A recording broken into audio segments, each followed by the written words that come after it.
Assalamualaikum warahmatullahi wabarakatuh.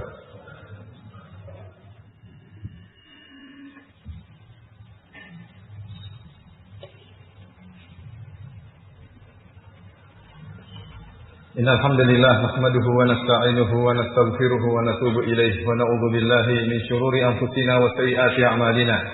May yahdihillahu fala mudilla lahu wa may yudlil fala hadiya lahu.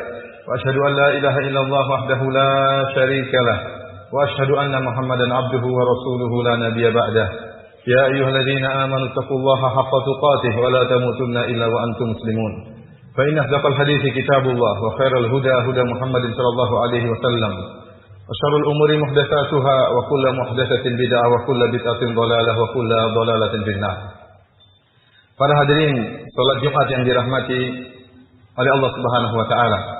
Alhamdulillah kita bersyukur kepada Allah Subhanahu wa taala yang telah memudahkan kita untuk bisa melalui bulan Ramadan dengan ibadah kepada Allah Subhanahu wa taala, dengan berpuasa, dengan salat malam dan melantunkan tilawah Al-Qur'an. Semoga Allah Subhanahu wa taala menerima amalan ibadah kita semua dan semoga Allah Subhanahu wa taala menjadikan hal ini sebab untuk diampuninya dosa-dosa kita dan dimasukkannya kita ke dalam surga. Rasulullah sallallahu alaihi wasallam bersabda, "Man qama Ramadhana imanan wa ihtisaban ghufira lahu ma taqaddama min dzambih." Barang siapa yang beribadah di bulan Ramadan dengan penuh pengharapan dan penuh keyakinan, maka akan diampuni dosa-dosanya yang telah lalu. Maka berbahagialah Anda yang tatkala di bulan Ramadan Anda menyisihkan waktu untuk baca Al-Qur'an.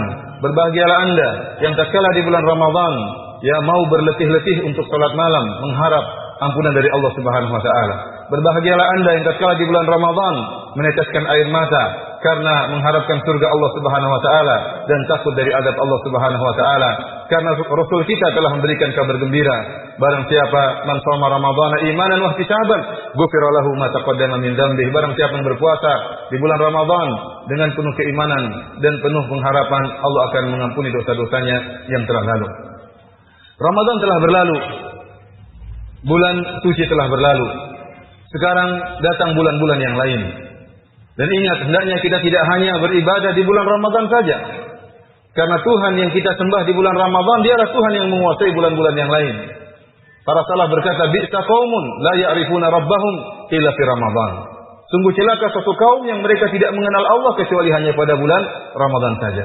Allah Subhanahu wa taala telah menjelaskan bahwasanya hikmah dari berpuasa adalah la'allakum tattaqun, agar kalian bertakwa. Nah, sekarang apakah setelah bulan Ramadan kita masih bertakwa? Ini yang menjadi ujian bagi kita. Sekarang belenggu-belenggu setan telah dilepaskan. Setan mulai mudah untuk menggoda Bani Adam. Maka 11 bulan ini, apakah kita bisa menjaga ketakwaan yang telah diraih tatkala bulan Ramadan? Para hadirin rahmatillah subhanahu wa ta'ala, pada kesempatan yang bahagia ini, di antara perkara yang penting yang perlu disampaikan adalah bagaimana menjaga amalan kita agar tidak rusak dan agar tidak gugur.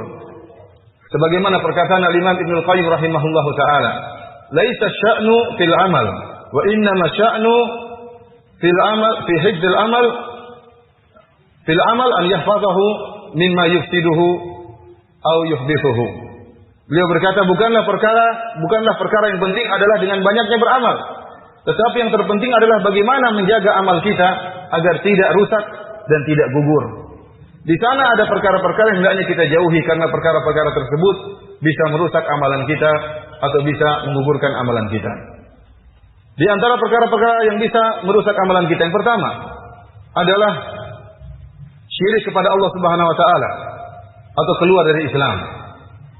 Allah Subhanahu wa taala berfirman dalam Al-Qur'an, "Wa may yartadid minkum an dinihi fayamut wa huwa kafir, fa ulaika habitat a'maluhum fid dunya wal akhirah." Barang siapa yang murtad di antara kalian, kemudian dia meninggal dalam keadaan kafir, maka amalan-amalannya akan gugur dan baginya azab yang pedih di neraka jahanam. Kemudian juga di antara yang menggugurkan amalan adalah berbuat syirik. Barang siapa yang meninggal dalam kondisi syirik kepada Allah Subhanahu wa taala, maka seluruh amalannya akan gugur.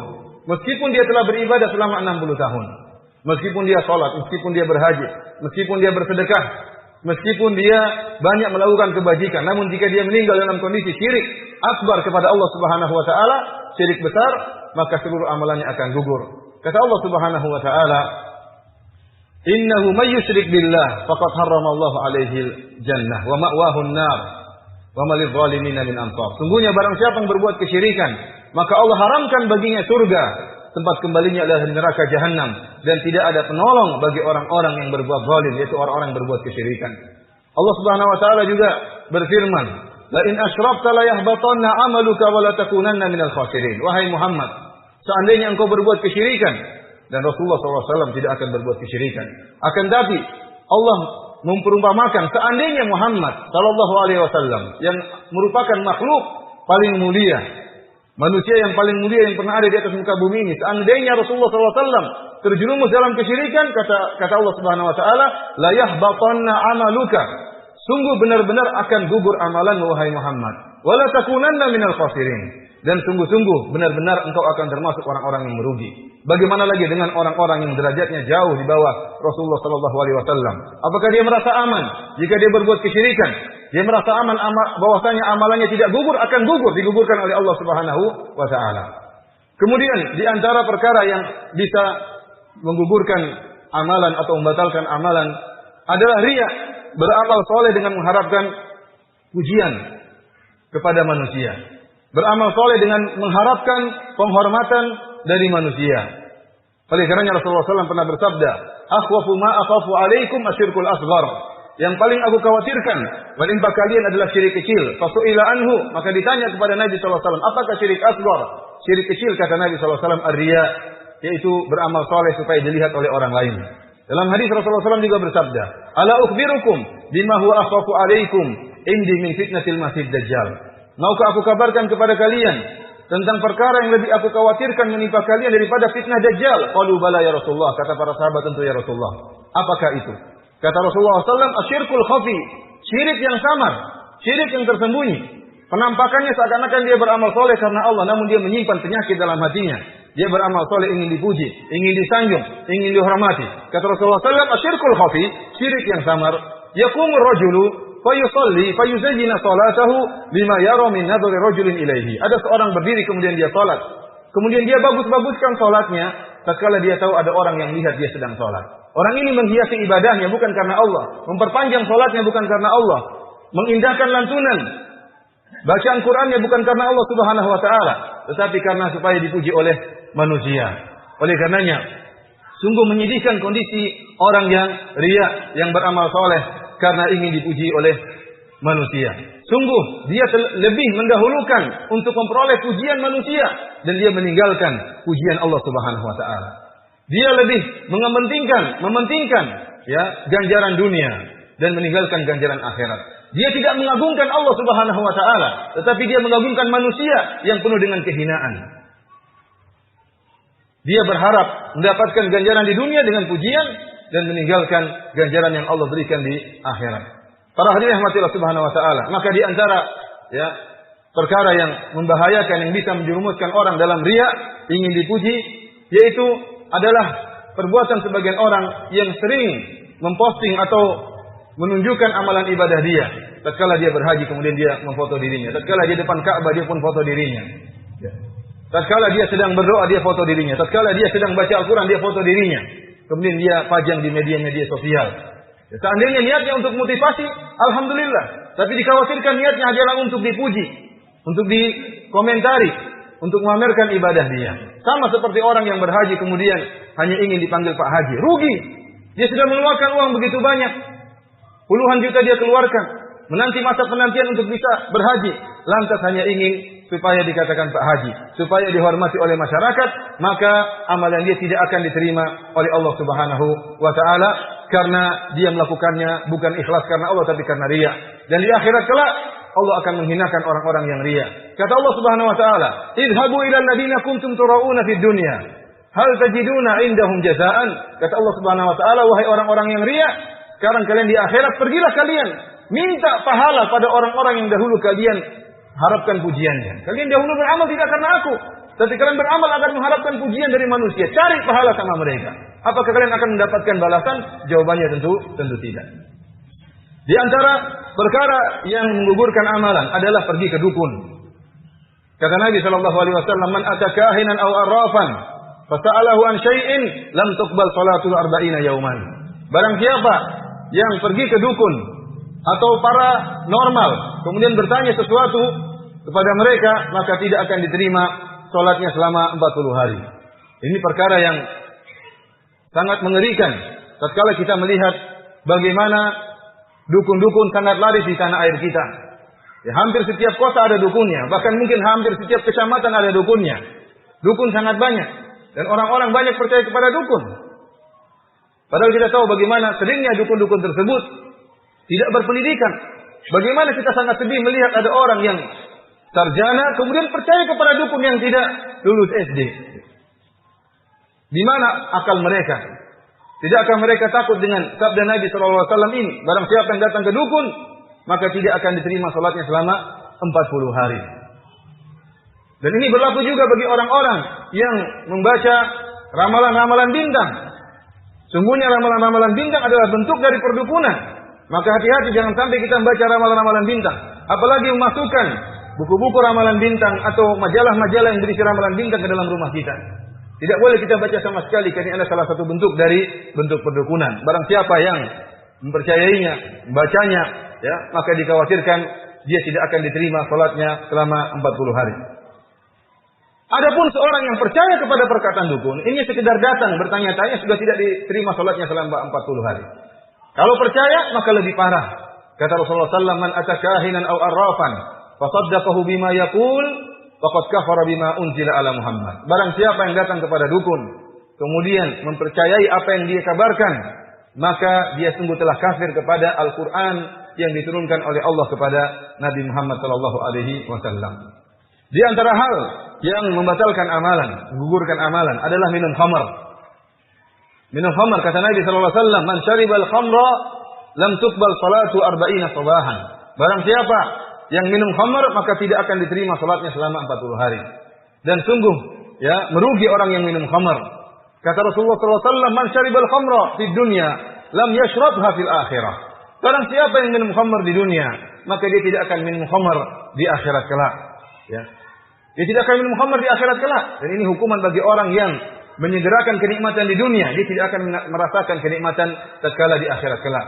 Sungguh aneh seorang yang diberi kenikmatan akal, diberi kecerdasan oleh Allah Subhanahu wa taala, lantas dia menghilangkan akalnya dengan minum khamar sehingga masuklah dia dalam rombongan orang-orang gila. Apakah dia ridha tatkala dia disamakan dengan orang-orang yang gila, orang-orang yang tidak berakal? Namun demikianlah tatkala syahwat sudah memenuhi diri seorang, maka dia tidak peduli, dia pun minum khamar demi untuk mendapatkan kenikmatan sementara dan mengorbankan kenikmatan yang abadi. Di antara hal yang membatalkan amalan soleh adalah meninggalkan salat asar. Secara umum meninggalkan salat adalah dosa besar. Terlebih-lebih lagi salat asar. Allah Subhanahu wa taala mengkhususkan penyebutan salat asar. Kata Allah Subhanahu wa taala, "Hafizu 'alas salawati was salatil wusta." Jagalah salat-salat, terutama salat al-wusta yaitu salat asar. Rasulullah SAW bersabda dalam hadisnya, "Man taraka salatal asri hadita amaluh." Barang siapa yang meninggalkan salat asar, maka akan gugur amalannya. Sungguhnya menjaga salat asar merupakan ibadah yang sangat mulia. Dalam hadis Rasulullah SAW bersabda, "Man shallal bardaini dakhalal jannah." Barang siapa yang salat dua waktu, itu salat subuh dan salat asar, maka dia akan masuk ke dalam surga. Dan salat asar salah satu dari dua salat yang merupakan sebab seorang akan merasakan kenikmatan indahnya melihat wajah Allah Subhanahu wa taala. Dalam hadis Rasulullah SAW mengatakan, "Innakum tatarawna rabbakum yaumal qiyamati kama tarawna al-qamar lailatal badri." Kata Rasulullah SAW, sungguhnya kalian akan melihat Allah Subhanahu wa taala pada hari kiamat kelak sebagaimana kalian melihat rembulan tatkala di malam bulan purnama. La tudammuna fi ru'yatihi, kalian tidak akan berdesak-desakan, kalian tidak akan dorong-dorongan tatkala melihat Allah Subhanahu wa taala. Kemudian kata Nabi sallallahu alaihi wasallam, "La in istata'tum an la tughlabu ala salatin qabla tulu'i syamsi wa qabla ghurubiha faf'alu." Kalau kalian mampu untuk tidak ketinggalan salat subuh dan salat asar, maka lakukanlah. Ini dalil bahwasanya menjaga salat asar merupakan sebab seorang mendapatkan kenikmatan memandang wajah Allah pada hari kiamat kelak. Dan hati-hati, betapa banyak orang yang bermudah-mudah meninggalkan salat asar. Terutama orang-orang yang bekerja di siang hari. Tatkala mereka pulang kelelahan, lantas mereka tidur sehingga ketinggalan salat asar. Aqulu qauli hadza astaghfirullah li wa lakum wa lisairil mu'minin innahu huwal ghafurur rahim.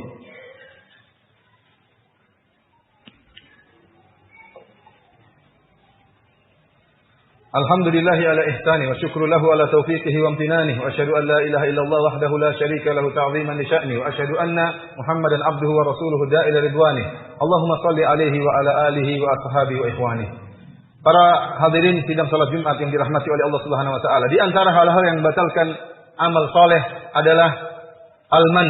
Al-man yaitu mengungkit-ungkit kebaikan, mengungkit-ungkit sedekah, mengungkit-ungkit infak. Dan Allah Subhanahu wa taala mengatakan, ya ayyuhalladzina amanu la tubtilu shadaqatikum bil manni wal adha. Wahai orang-orang beriman, janganlah kalian membatalkan sedekah kalian dengan mengungkit-ungkitnya dan mengganggu orang yang kalian bantu. Oleh karenanya jika kita memberi bantuan kepada orang lain, kita lupakan, jangan kita ungkit-ungkit, menyakitkan hatinya. Sehingga tatkala kita mengungkit-ungkit, amalan sedekah kita hilang, bahkan kita diancam dengan azab yang pedih. Dalam hadis Rasulullah SAW mengatakan, salasatun la yukallimuhullahu yaumal qiyamah wa la yanzuru ilaihim wa lahum adzabun adzim. 3 golongan yang Allah tidak akan melihatnya pada hari kiamat. Allah tidak akan berbicara dengan mereka pada hari kiamat, dan bagi mereka azab yang pedih. Di antaranya kata Nabi SAW al-mannan, yaitu orang yang suka mungkit-mungkit amalan, suka mungkit-ungkit sedekah yang dia berikan. Sungguh sakit hati si miskin tatkala kita ungkit-ungkit, kita mengatakan, bukankah saya pernah bantu engkau? Bukankah saya pernah meringankan bebanmu? Bukankah saya pernah melunaskan hutangmu?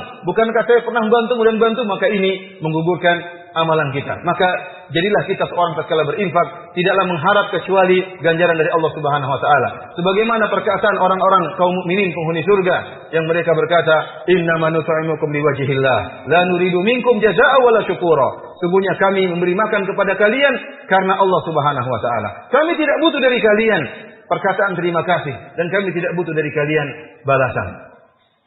Kemudian di antara hal yang bisa membatalkan amalan saleh yaitu mengangkat suara di atas suara Nabi sallallahu alaihi wasallam, mengeraskan suara di hadapan Nabi sallallahu alaihi wasallam. Allah Subhanahu wa taala berfirman, "Ya ayyuhalladzina amanu la tarfa'u aswatakum fawqa sautin nabi wa la tajharu lahu bil qawli kajahri ba'dikum li ba'din an tahbata a'malukum wa antum la tash'urun."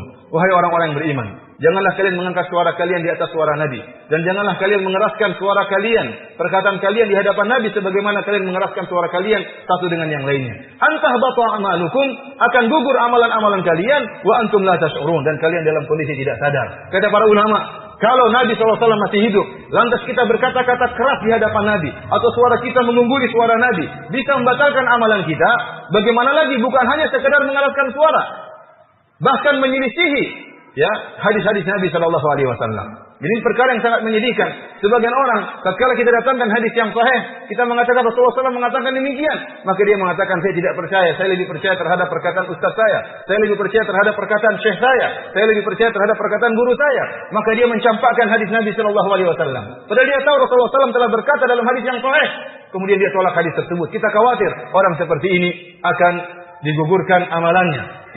Kita tahu bahwasanya para ulama memiliki kedudukan yang mulia. Akan tapi tidak ada yang maksum.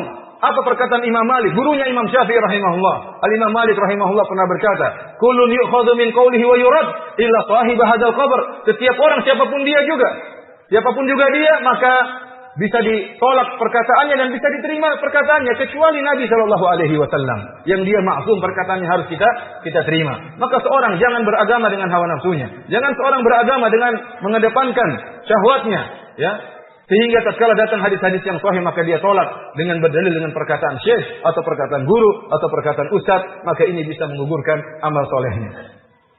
Dan yang terakhir yang bisa kita sampaikan pada kesempatan kali ini, di antara hal yang menggugurkan amalan soleh adalah bersumpah dengan nama Allah Subhanahu wa taala dengan menyatakan si fulan tidak akan diampuni oleh Allah Subhanahu wa taala.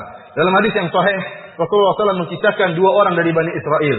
Yang satu rajin beribadah dan yang satu malas beribadah, tukang maksiat.